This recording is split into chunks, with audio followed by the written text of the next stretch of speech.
Indonesia pernah punya pejabat keuangan bernama Syarifuddin Prawira Negara. Jabatannya tidak kaleng-kaleng, Menteri Keuangan, Menteri Kemakmuran, dan Gubernur Bank Indonesia pada zaman kemerdekaan. Pusat perputaran keuangan negeri berada di tangannya. Tapi jangan disangka, mesti menjabat sebagai menteri. Syarifuddin Prawira Negara hidupnya tidak bergelimangan harta. Ia bukanlah pejabat yang kaya raya. Tidak ada pemandangan mobil-mobil mewah di rumahnya atau gaya anak-anaknya yang perlente di kehidupannya. Sebaliknya, istri Syarifuddin berjualan gorengan untuk mendapatkan uang bulanan tambahan. Ketika Siti Halimah, sang istri Syarifuddin, ditanya anak-anaknya, apakah tidak malu berjualan sukun goreng padahal suaminya seorang tokoh Republik dan memiliki jabatan tinggi? Siti Halimah menjawab, ia tidak ingin hidupnya bergantung pada orang lain. Berjualan sukun goreng untuk menopang kehidupan keluarga bukan perbuatan tercela. Sebaiknya kita barulah malu jika mencuri harta orang lain, mengambil milik orang lain yang bukan hak kita, atau mengambil uang negara. Itu pencurian namanya. Orang-orang mungkin tidak tahu, tapi Allah tahu. Itu pesan Siti Halimah. Kisah kegetiran Syarifuddin dan istri bahkan sangat tampak saat menyongsong sang buah hati. Ketika sang anak Khalid Prawira Negara lahir, keluarga Syarifuddin bahkan tak mampu membeli gurita untuk bayinya. Padahal nilai gurita mungkin tak sebanding dengan harga tas KW milik istri para pejabat saat ini. Tapi Syarifuddin bukanlah pejabat oportunis. Ia boleh miskin harta,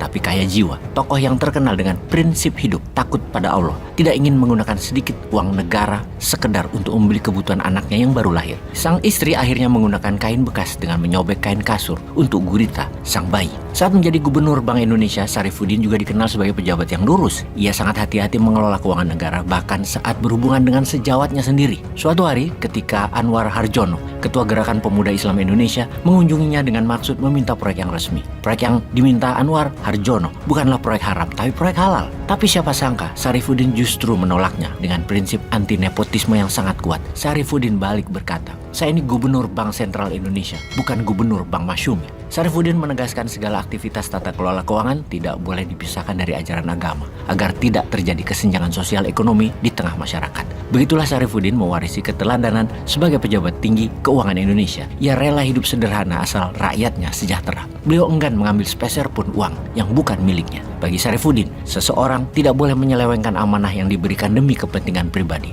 apalagi berlomba-lomba memperkaya diri dan mempertontonkannya kepada masyarakat yang hidup bergelimangan kemiskinan. Suatu hari kemudian ada menteri yang bisa hidup di semua zaman. Siapapun presidennya, menteri keuangannya sama. Total sudah 13 tahun menjabat sebagai menteri keuangan hingga saat ini. Bahkan mungkin masih bisa menjabat sampai 2027.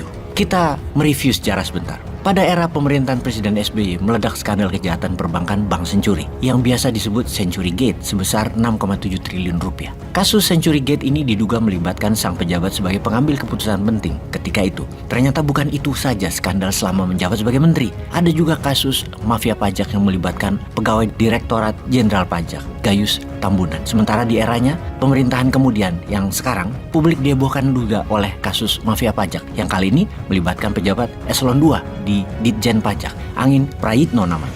Ternyata Angin ini bukan sembarangan pejabat. Faktanya Angin Prayitno adalah anak buah yang diangkat dan dilantik sendiri oleh sang menteri untuk menjadi Direktur Pemeriksa dan Penagihan Ditjen Pajak, Kementerian Keuangan. Angin Prayitno kemudian menjadi pesakitan di KPK. Harta jumbo Angin Prayitno berhasil dilacak dan disita oleh KPK. Nilainya 57 miliar, luar biasa besar untuk pegawai negeri sipil eselon 2 di Kementerian Keuangan. Angin dibawa KPK ke pengadilan. Hasilnya majelis hakim menyatakan Angin Prayitno terbukti bersalah telah menerima suap dari kuasa khusus wajib pajak PT Bank Panin, Veronica Lindawati sebesar 8,75 miliar rupiah. Bukan itu saja kebiasaan Angin Prayitno menerima suap dari wajib pajak. Ternyata Angin Prayitno juga terbukti di pengadilan menerima suap dari kuasa PT John Lynn Baratama Agustus Setio dan konsultan pajak PT Gunung Madu Plantation. Setelah Gayus Tambunan dan Angin Prayitno, kementerian tersebut kembali membuat publik terperangah berawal dari peristiwa terheboh by accident penganiayaan yang dilakukan anak pejabat pajak yang korup, Rafael Alun.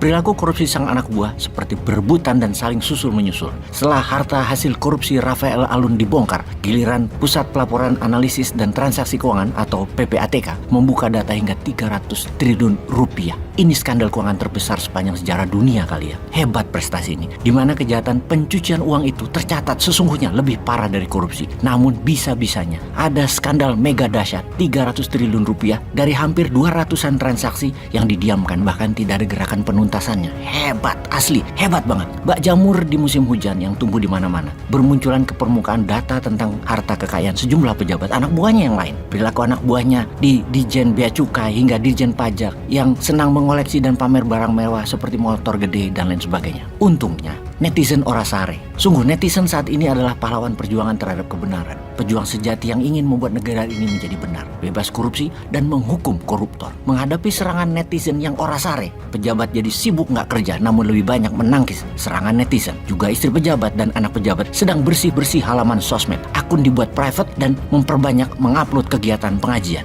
Peace.